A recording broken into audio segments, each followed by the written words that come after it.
नई दिल्ली स्थित हैदराबाद हाउस से दो वैश्विक नेता अबू धाबी के क्राउन प्रिंस शेख खालिद बिन मोहम्मद बिन जायद अल नाहयान और प्रधानमंत्री नरेंद्र मोदी के बीच ये मुलाकात बहुत ही महत्वपूर्ण ये मुलाकात, क्योंकि अब से कुछ ही देर के बाद दोनों ही देशों के बीच विभिन्न क्षेत्रों में आपसी बातचीत होगी।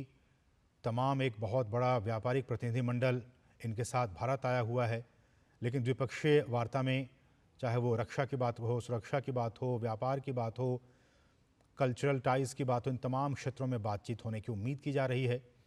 अबू धाबी के क्राउन प्रिंस की ये पहली आधिकारिक भारत यात्रा है। बहुत ही महत्वपूर्ण दोनों देशों के संबंध, हम जानते हैं कि भारत और संयुक्त अमीरात के बीच 1972 में डिप्लोमेटिक रिलेशनशिप इस्टेब्लिश हुए थे और तब से लेकर अब तक लगातार दोनों देशों के संबंध जो हैं वो मजबूत होते जा रहे हैं। और हम जानते हैं कि काफ़ी बड़ी तादाद में भारतीय जो प्रवासी हैं वो संयुक्त अरब अमीरात में रहते हैं, अबू धाबी में रहते हैं। इंडियन डायस्पोरा काफ़ी वहाँ पे तादाद में है, काफ़ी भारी तादाद में है।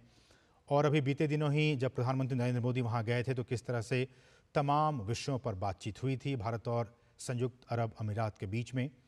तो अबू धाबी के क्राउन प्रिंस शेख खालिद बिन मोहम्मद बिन जायद अल नाहयान और प्रधानमंत्री नरेंद्र मोदी की ये आपसी बातचीत, आपसी मुलाकात नई दिल्ली स्थित हैदराबाद हाउस में इस वक्त हो रही है।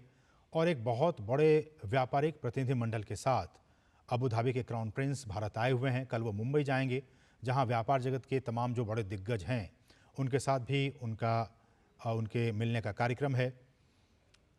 और अगर व्यापार की बात की जाए तो भारत के बुनियादी क्षेत्र में 75 बिलियन अमेरिकी डॉलर का निवेश करने की प्रतिबद्धता जताई हुई है संयुक्त अरब अमीरात ने। और हम जानते हैं कि काफ़ी बड़ी तादाद में जो हाइड्रोकार्बन्स हैं हम उनका इंपोर्ट